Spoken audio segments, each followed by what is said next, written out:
Hello, everyone, for joining us for the fourth live event of this year's Slow Film Festival. And it also happens to be the fourth edition of the Slow Film Festival. So that I think that's a good sign. We're joined by Daniel and Clara and Adam Scovell today.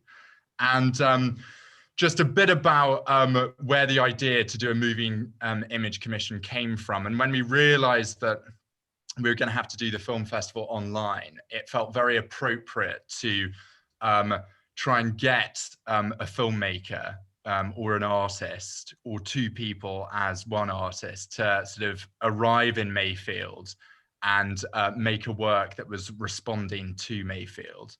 When we were thinking about filmmakers or artists who might make the most of such an opportunity, we immediately thought of Daniel and Clara. And there was something about their sensibility, about their interest in the British landscape, that it felt like quite a natural choice. And so they arrived, they came. They came on the wettest day since records began, and they were out filming in that very wet day, and they probably got quite drenched. Well, I think they did get quite drenched, and they also stayed in a wonderful Airbnb that I don't think it has any ghosts, but Daniel and Clara claim that they had dreams that were not their own. I don't know if ghosts can be dreams.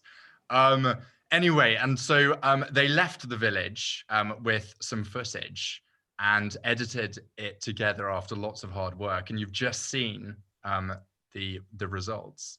And so we really enjoyed the idea of them being stuck in Mayfield. And we hope that you felt slightly stuck in Mayfield when you were watching their film. And so now over to Adam, who a bit about Adam, he's written two novels that really dig deep into the connection between people and places. And so again, it felt like his sensibilities chimed with the sensibilities of Daniel and Clara, and possibly with the sensibilities of Mayfield. Adam's also written an amazing book on folk horror. And perhaps you detected some folk horror elements in Daniel and Clara's film. Anyway, so over to Adam to introduce Daniel and Clara. Oh, Adam, and your audio. Or is that me?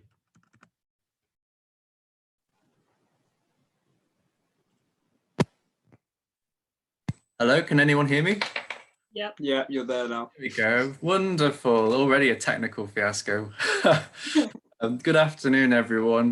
Thank you all for coming to see Daniel and Clara's latest wonderful film, En Plein Air, and for joining us with this Q&A. Just a quick itinerary of what we're going to do. I'm going to quickly introduce Daniel and Clara generally, because this is now a decade of their work. So we're not just going to be talking about the film you've just watched, but in general, a prolific decade of all sorts of different things. But I'm going to introduce them briefly. We're going to talk a bit about En Plein Air, on the themes of their work generally. And if there's any questions throughout, do feel free to pop them into the little Q&A box at the bottom, and later on, when we've got a bit of time left over, we will choose a couple and get some questions from you answered about the film you just watched. Now, just to introduce Daniel and Clara generally, I've got a little bio here which I'll read out, but you'll probably get a sense of their work from the film you've just watched more than anything I can actually say. But suffice to say, Daniel and Clara explore real and imagined dimensions through moving image, photography, installation, letters, and performance. Since meeting in 2010, they have dedicated themselves to a shared life of creative exploration. Their recent work focuses on the British countryside as a site for encounters with the mysterious, the eerie, the otherworldly, and the unknown. These encounters are presented in the form of artifacts such as travelogues, diaries, objects, correspondence, and of course, film. Their work investigates the complex narratives that we create to make sense of our own existence, raising questions about the very nature of reality. Their work has been extensively exhibited and screened internationally at galleries and film festivals, the list being incredibly impressive and as long as your arm.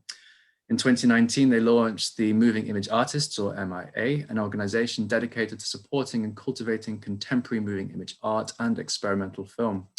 This includes an online magazine and Film Panic, screenings, and the Moving Image Salon, a monthly gathering for artists to meet, share, and discuss their work. Most impressively, I think, and I'm especially envious of this, films by Daniel and Clara are included in the BFI National Archive. I am green with envy. So just to start off with, I'm going to focus on the film that everyone's just watched first. Just tell us a little bit about En Plein Air. It was obviously commissioned by the Slow Film Festival. But generally, what were your first thinkings about the commission once you got it? So yeah, hi everyone, thank you, Adam. And yeah, I think it's interesting how it came about, because we screened at the Slow Film Festival the previous year. We showed our feature film, Notes from a Journey. And after that festival, we'd actually spoken to Peter about maybe doing some kind of live performance at this year's festival. But obviously, as the year kind of unfolded, we realized that wasn't going to be possible. And at a certain point, Peter invited us to come to the village and respond to the place and create moving image work sort of set in Mayfield. And there was no other kind of brief or sort of framework other than that.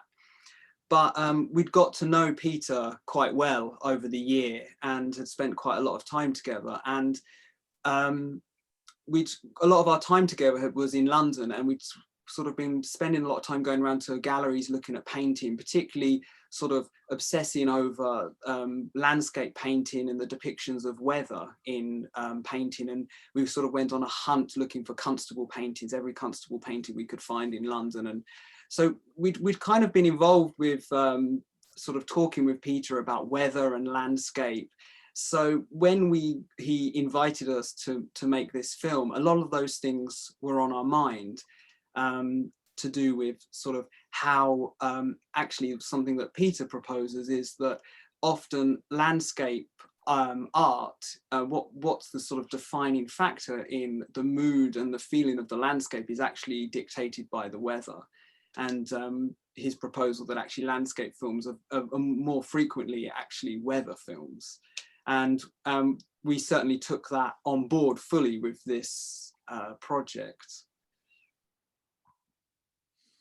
I'm wondering if you could actually talk about the title a little bit, because you've already mentioned painting and your visits to galleries in Constable, and En Plein Air is the literal term is French for outside, but has quite a detailed history in regards to being a technique for painters, in particular of the Impressionist era and later the Realist era, brought to practice. So I was wondering if you could talk a little bit about your understanding of that practice, and also what the differences are as a filmmaker as opposed to the painters who use that. Is there crossover between using this technique and this emphasis? Are there similarities?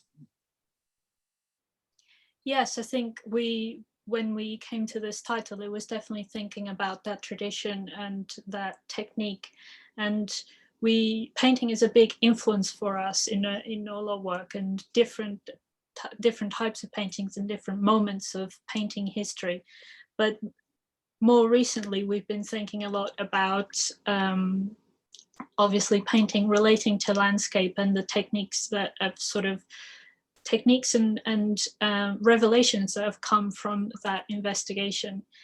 And so what we're interested in this technique of En Plein Air is this idea of responding to the place and letting that really inform how the work is created.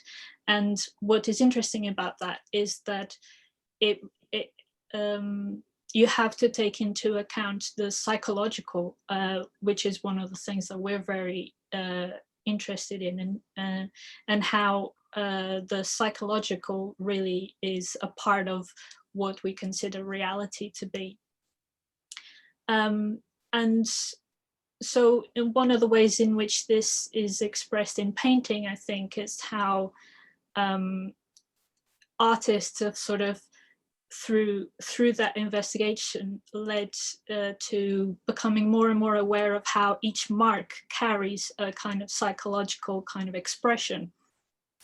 And we've been very focused on thinking how that then translates to filmmaking, because obviously with film and in the history of film, we've thought about how capturing images is very much about relating to reality, but actually also in filmmaking, everything carries a psychological expression. And this is where our investigations have come to. And in some ways they've informed the aesthetic choices that we've made in creating this film. And I think kind of married with that is this sense of artists going into an environment and letting it affect them and almost kind of direct in some ways the work that is made. And with this film, we wanted to create an encounter between our artistic intention and what happened while we were there, like what the weather was doing and how it affected us, and how being in this environment shaped our experience. And it did shape our experience in ways that we didn't expect. Before we went, I think we had this framework, these set times of day that we were going to respond to, that was from the first light until after dark. And we knew that was going to be this structure. But within that, we weren't entirely sure what was going to happen. And in our intention, this idea of was going, that this village that we'd been to before was this very sort of beautiful, picturesque village. We kind of, when we wrote the idea for the film, it was summer still, so we imagined it to be sunny and quite sort of pleasant in a way. And when we got there, it was sort of very kind of windy and rainy. And even though we had kind of quite changeable weather throughout the days, it was quite difficult to film in. We found it quite challenging. And also the house was quite strange that we were staying in. It was very dusty. There was like a lot of, it felt very sort of oppressive in a way and very strange. And like, I just couldn't sleep at all. Like I had insomnia for the weekend, and Clara was having these incredibly weird dreams. So we were allowing all of this experience that we were having to reshape our intentions and inform the work. And I think that's how we kind of interpreted that sense of that En Plein Air, going out into the open and and sort of exposing ourselves to the environment and responding. And I think it sort of became that interpretation. It's really interesting that it sounds very much like it was not improvised, but you were at the mercy of the landscape you were in. Now, this was a landscape that was, in a sense, because of the nature of the commission, given to you as the subject, and then you were given free rein.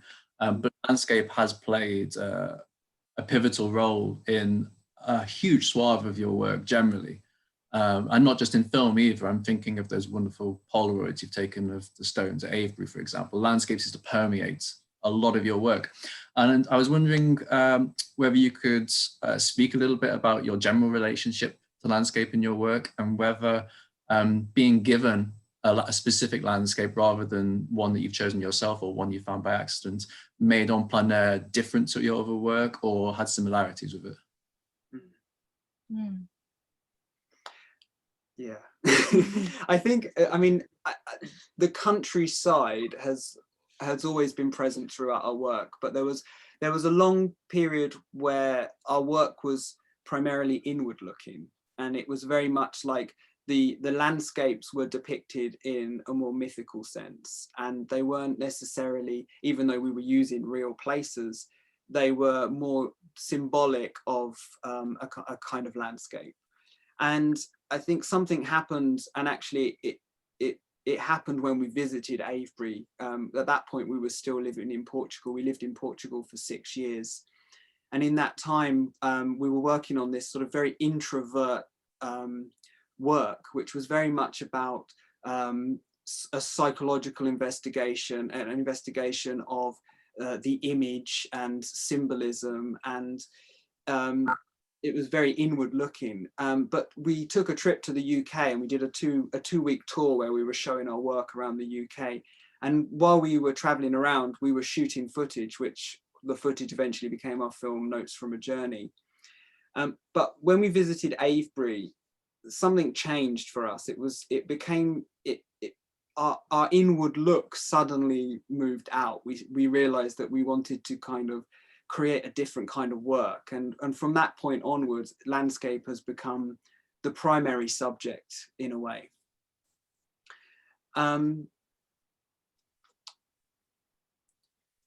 Do you see your work still? I mean, En Plein Air feels much more psychologized, like your earlier work, compared to that you was talking about mythologizing, and the short, in particular, the analog work which you've made feels very much in that line of remythologizing, in that there's a tangible sense of something other.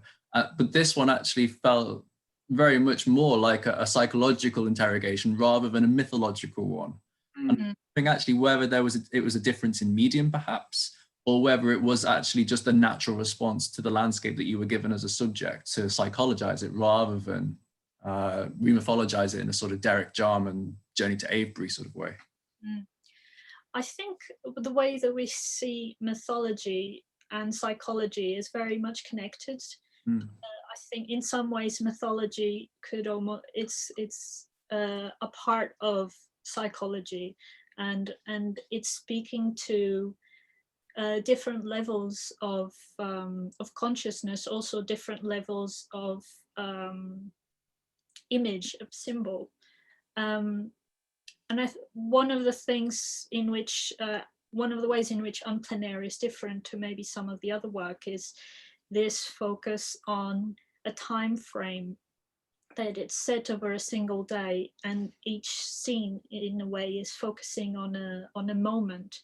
So in a way it grounds it into that experience of a moment. Maybe that is how maybe it's kind of closer to a psychological level, which maybe is closer to what the human, closer to consciousness rather than the mythological kind of type of imagery that we'd say is maybe a sort of underneath that. Well, what would you say then about because the continuity, I would say, between the films that I've seen previously and this film is an insinuation of the fantastical on some level. Sometimes you go for it in other films fully, in a really visceral way sometimes. And this one, it was more of a quietude, but it's still there. And I was wondering how you see that sense of the fantastical generally.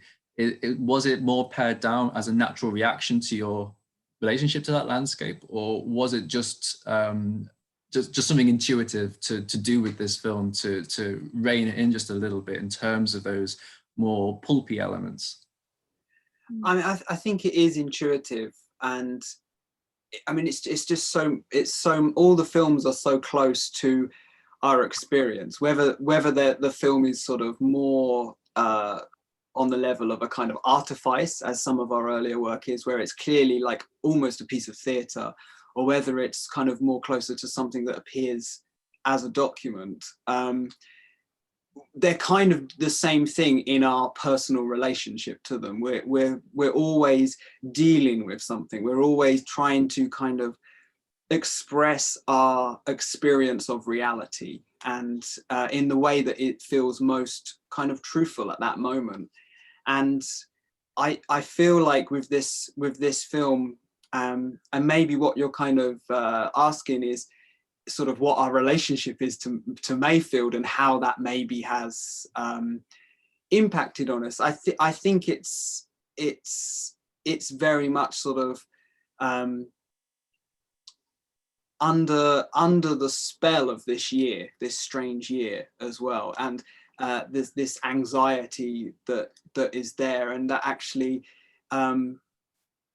there's already this fantastical, strange experience going on, and we are dealing with it, and it became much closer to dealing with reality than to it wouldn't have felt right to maybe necessarily go and deal with this through a kind of theatrical, more artificial, symbolic way. It was very sort of direct and very real somehow for us to go through this. And even though the film is of course performed, but that performance is it was very much like a working through of the strange reality that we're experiencing at the moment, and the vulnerability of the experience of this time. And going to Mayfield was in a way a kind of us stepping outside of a sort of safety zone. It was going to another place. We had to, you know, obviously we hadn't left. So we're based on Mersey Island on the Essex coast at the minute, and we hadn't left since before March. And the only time we've left now is to go to Mayfield for 2 days to film the film, and then we came back again. And somehow all of that informed our experience of the village and how the film kind of unraveled.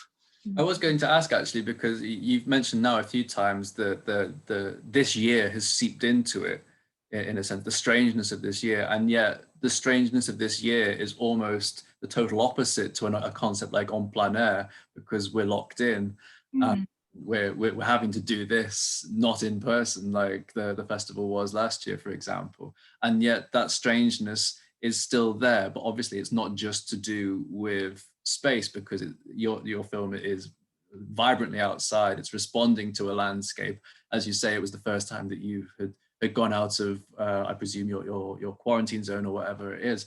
And I was wondering whether that strangeness that you talk about this year manifested in any other ways besides that contrast between that we're all living through at the moment, between isolation, walls and ceilings, and a concept like En Plein Air, which is very deliberately putting yourself outside.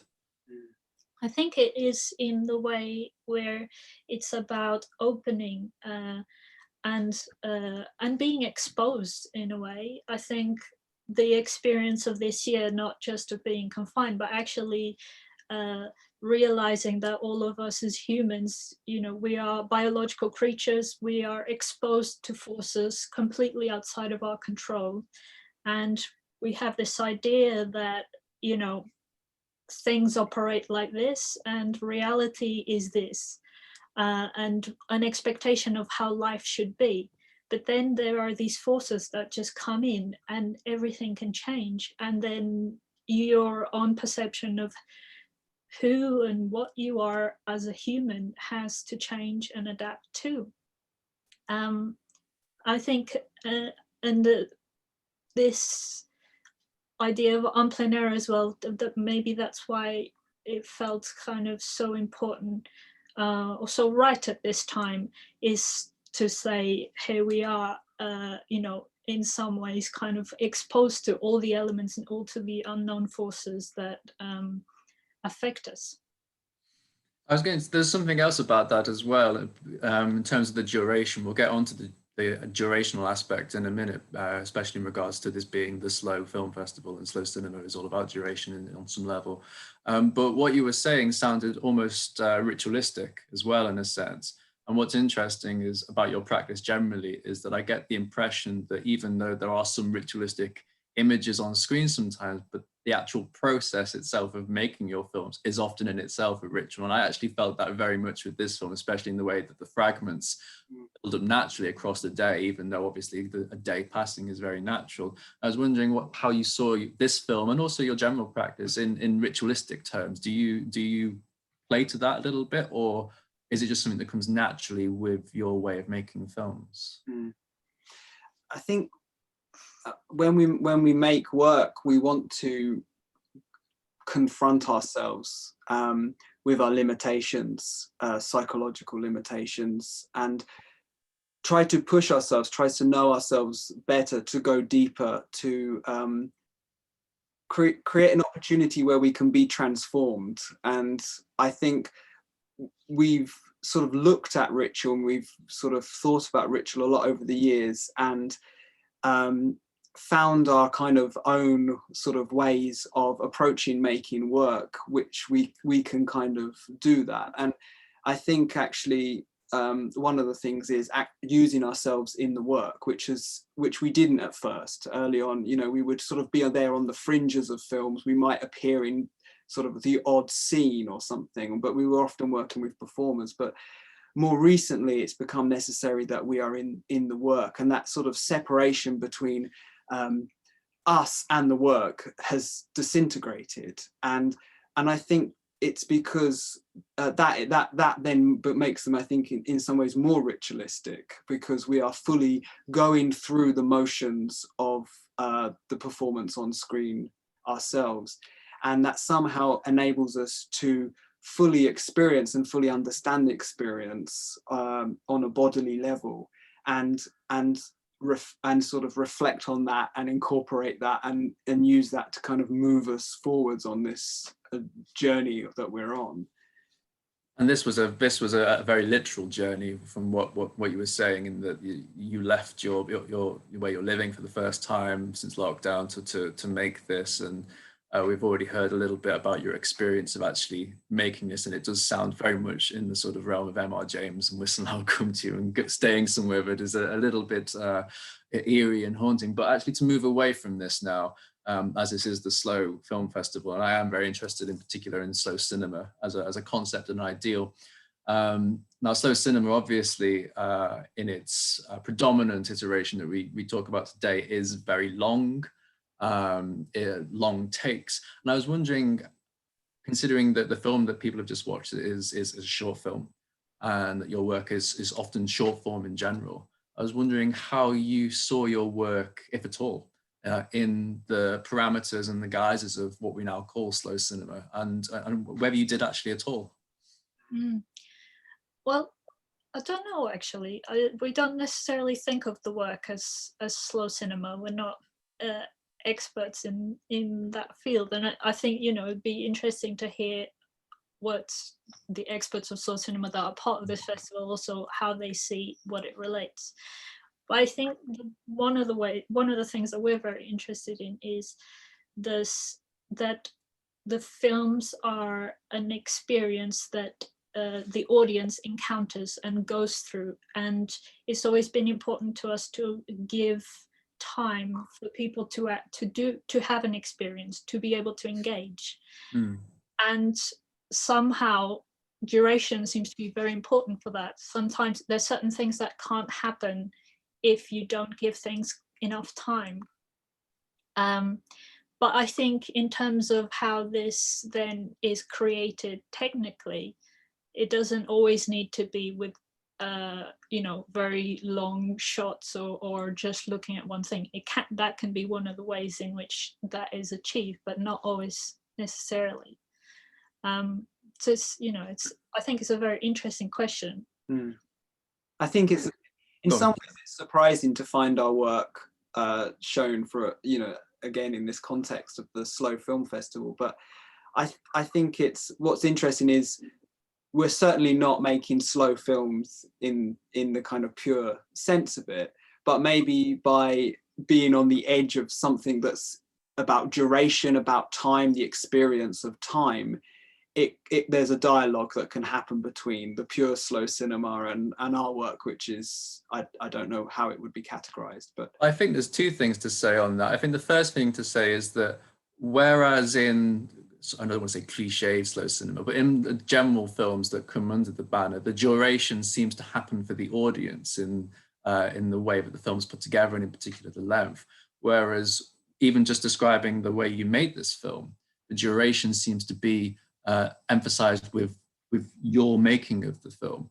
So even though the finished film probably doesn't aesthetically line up with something like, I don't know, a 4.5-hour Lav Diaz film, or I don't know, Satan Tango by Bela Tarr, there is a sense that the same mapping of time has happened.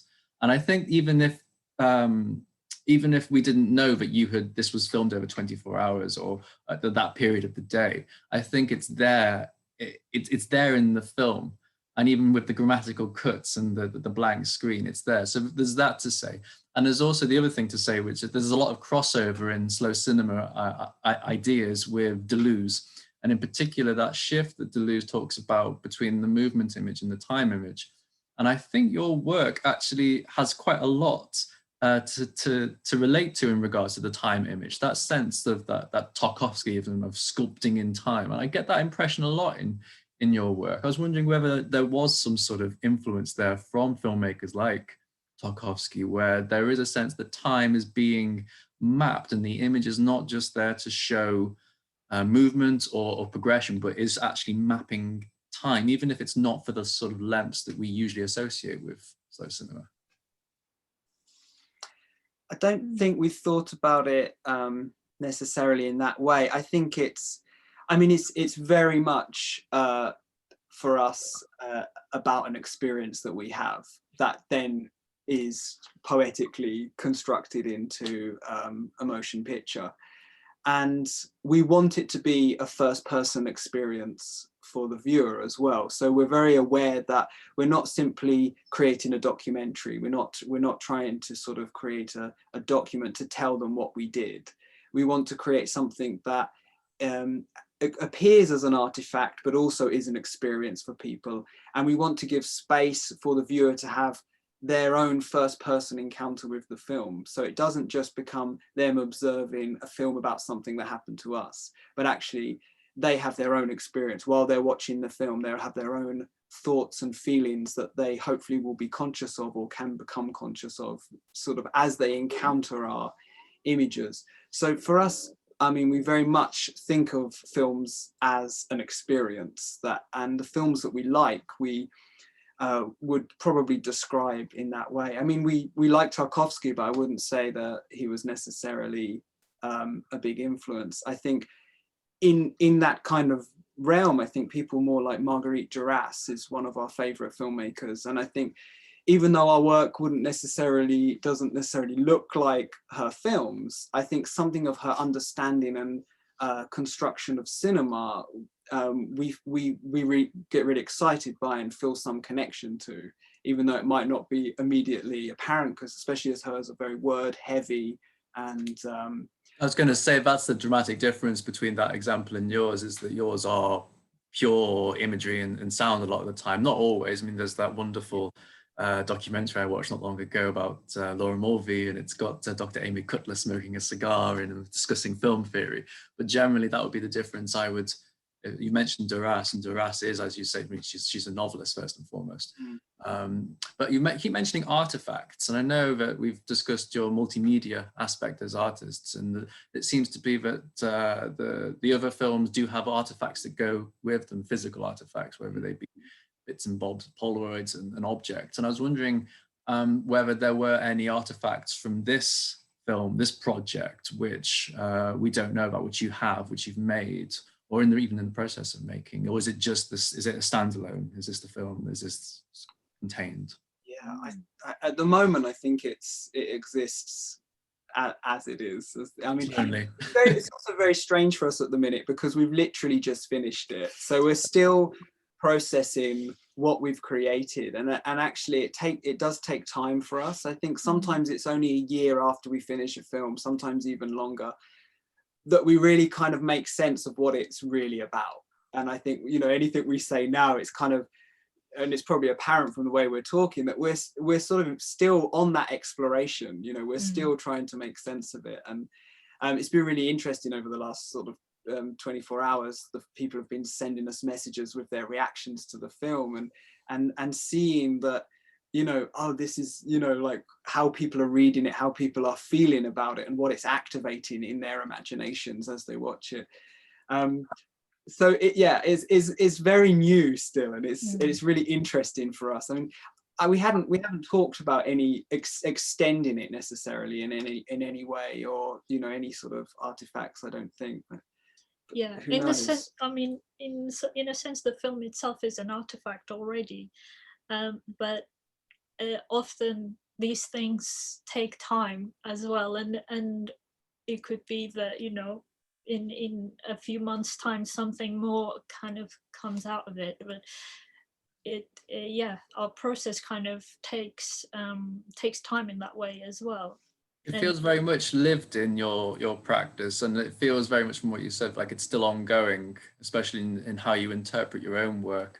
And it does seem to me that there is a link between that seems to come from a link between the performance aspects of your work and the general film aspect of it.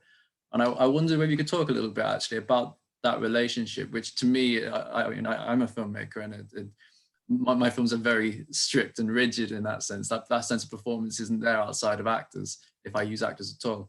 And I find it fascinating that link that you have between the way you perform as artists as well as the finished film in itself. So I wonder if you could talk a little bit about that relationship. I find it, I mean, it's obviously not unique, but it to me, it's really refreshing. I wonder what your thoughts were on it as the people who clearly are living for it again and again, and your work is in a constant state of flux because of it.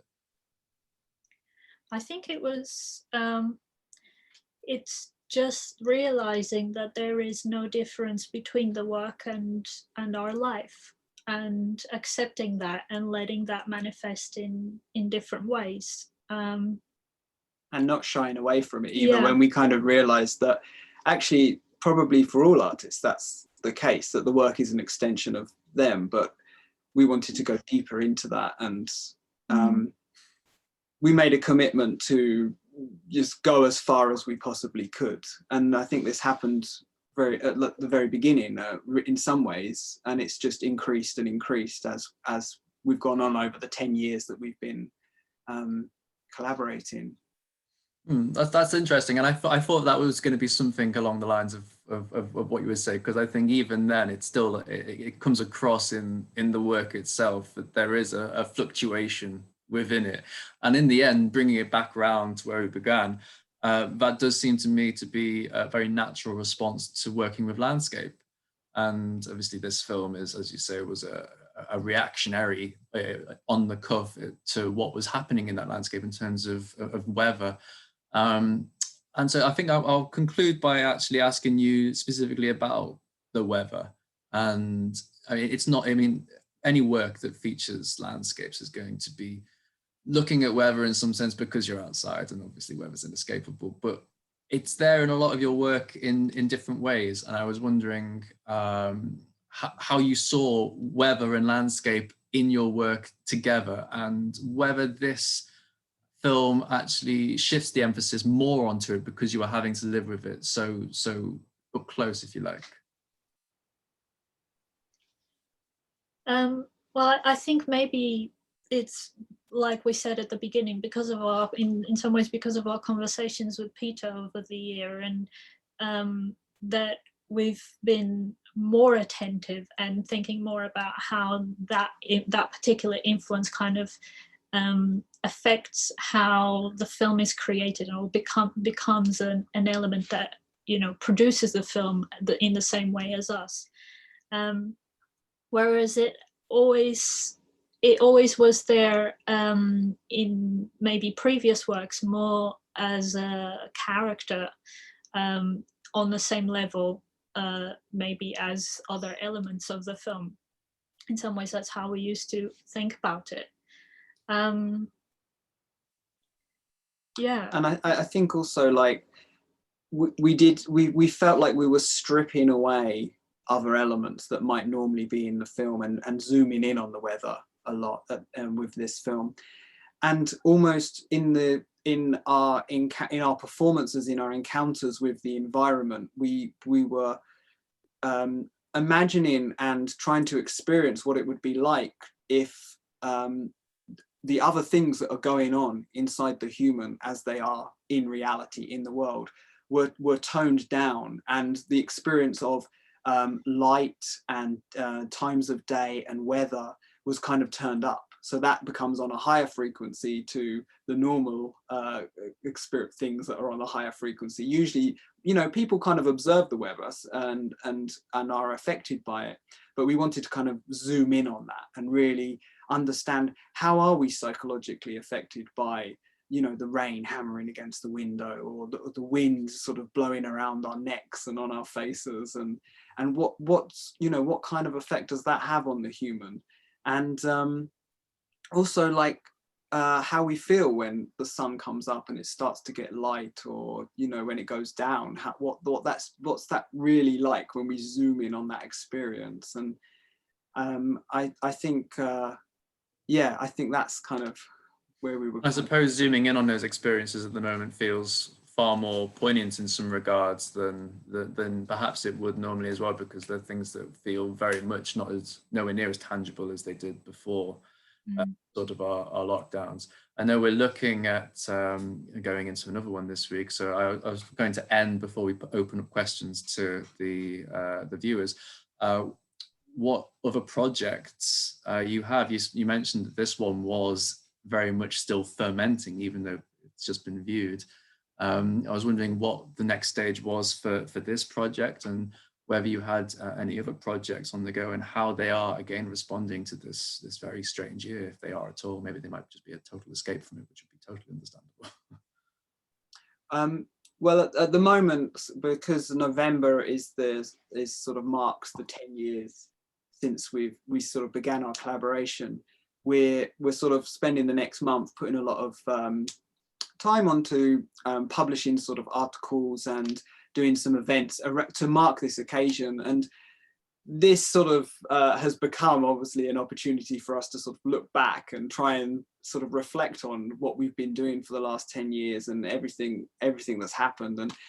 And that we naively kind of just planned these events and thought, oh, we'll do these events and then we'll carry on as normal. But it's obviously become a sort of very emotional sort of investigation that we found ourselves on, and it's actually sort of stopped us from making work that we had planned for this sort of coming month. And I think, you know, we're going to have to just go through this journey of reflection and looking back, and yeah, and see how that unfolds. And we do have some stuff planned for next year, but it's kind of under wraps at the minute. We will see how, yeah. Well, that's fair enough. I think the only thing left to say is, up before we get some other questions, is let's hope here's to another 10 years. Thank you. Thank you. 30 will be looking back and saying, well, that was a strange year, but we made some wonderful work. Yeah. So now I'm going to open this Q&A tab. If there's anyone with any other questions, do please let me know. So there's a question here from Alison, and she asks, I wondered if you could describe the experience of performing to the camera and the link between yourselves and the camera. Is there an intimate relationship with the camera? That's an interesting question. So we've used a lot of different types of cameras over the years, and we're really aware that a different camera will create a different experience for us from using it. How we hold the different types of camera are held in different ways. Our Super 8 cameras are held on this handle here, so that your arm is like this. Instantly creates a different kind of experience to holding a DSLR camera, which you hold like this, and changes the way you film. And our favorite cameras are mini DV cameras, because you can strap them to your hand. The button there to hit record is very quick. The screen pops out of the side. There's this sort of, it feels very much like a natural extension of the body. So we're always really aware that the camera is, there's a relationship between the camera operator and the camera, and that the camera is in some ways creating a tension in the body that informs how you film, and then how you know what's captured in the frames and how that is a psychologically created image. But then in terms of performing, it's interesting now because we're no longer working with crews, we're no longer working with other performers. It's just the two of us filming ourselves, filming each other, and that obviously comes with some technical restrictions that we have to navigate and work with in order to just create the films on a practical level. But those restrictions, we're always looking at how they inform creative decisions and how we respond to them. Yeah, I would say that maybe almost both of them are growing maybe from the same kind of experience, which is almost a sort of intuitive physical understanding. And the camera, we kind of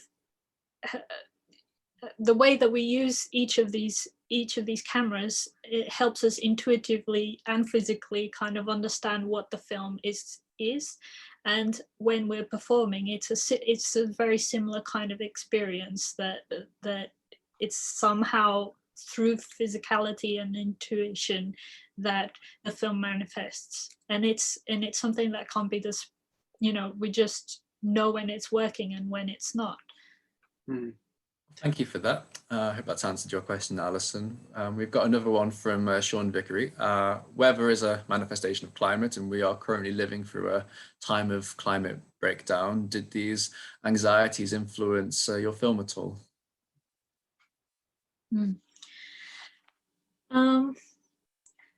I can't say that they were a main thing that we were focusing on, but I think that is something that is inescapable for anyone living at this moment. This realization that we've reached a certain point, that the human needs to reassess its position in relation to the other elements that inhabit this planet. And that is definitely something that informs our work and informs our landscape work especially. Yeah, but I think intuitively rather than intellectually, I think, and it's probably apparent actually that most of our kind of ways of dealing with things is intuitive. I think we go with feeling more than the intellect. I think when it comes down to making a decision, we would look at how we feel, and I think our relationship to climate and nature will be coming out of ourselves, rather than we certainly wouldn't ever attempt to make a commentary on anything. Actually, we would sort of avoid that. It would always be an experience. Yeah. I think one of the interesting things, maybe one of the ways in which we think about this, is how do we separate these various elements? How is weather separated from nature, or from how is weather separated from the different living beings? And once we kind of really start paying attention to those things, we realize that we can't easily make any separations between any elements that constitute this planet, this universe, including us and yes, everything, including us. So I think we've got time for one more. If anyone else wants to type one, in the meantime, if anyone wants to write their question, there's actually a small follow-up from Alison, and she was wondering if those restrictions you mentioned using certain forms of cameras can actually inform your work. Yes. In sometimes, that maybe restrictions isn't even the right word, or opportunities, or just characteristics of, in the same way that a painter would use oil paint and it would have some kind of a certain experience and a certain expression that is different to watercolor. The cameras work exactly in the same way for us. Okay then, thank you for that. Are there any other questions from anyone? Because if not, I think that sounds like a good point to wrap it up. If we're all good. Ooh. Yes, okay, well, this will be the last question then. This is from Chris Walker. He says, I understand that it was a very rainy day when you filmed this, but could you speak about the quality of the images, the erratic and the out of focus? So yeah, this we shot on a Blackmagic camera in 4K, and we used a lens called the Velvet 56, which was created by a company called Lens Baby. And we spent ages looking for a lens that would create this feeling of the image being imbued with the moisture in the atmosphere, that somehow that it was almost either like you were looking through eyes that were filled with tears, or that somehow the rain or the mist had got inside the image. and we found this beautiful lens, and we also shot in 4K because we wanted this kind of combination of an image that was very precise and very detailed and very soft at the same time. And yeah, so that was the first time using that lens and that camera on this project. Okay, I think that's answered the question. Thank you very much for that. Peter, is this time to wrap up this Q&A? Yes, it is. Yeah, I didn't appear just to sort of say, yeah, sorry everyone for bringing this wonderful discussion to a close. Thank you, Daniel and Clara, and thank you, Adam, for that. That was really gripping, and it seemed very appropriate actually. We didn't think about the timing of the event, but actually it was excellent that sort of as you were speaking, night fell. So hopefully everyone's got lots to actually look forward to this coming month with Daniel and Clara's 10th anniversary celebration. And you've got lots of talks planned. I think I'm going to say it anyway. Your films are going to be on VOD on Vimeo. Is that right? Yeah. So please, everyone, flock to Daniel and Clara's Vimeo site to check out lots of their work. Yeah, thank you both. And hopefully, if everyone sort of has the time, please join us for the next live event, which is at 6 o'clock. So you've got just over 45 minutes, and we'll be seeing some Kevin Jerome Everson work, and we'll be hearing Kevin talk about his work with Helen DeWitt. Okay, goodbye, everyone. Thank you, everyone. Thank you so much. Thank you, Adam. Thank you, Peter. Thank you for having us. Goodbye. Yeah, bye.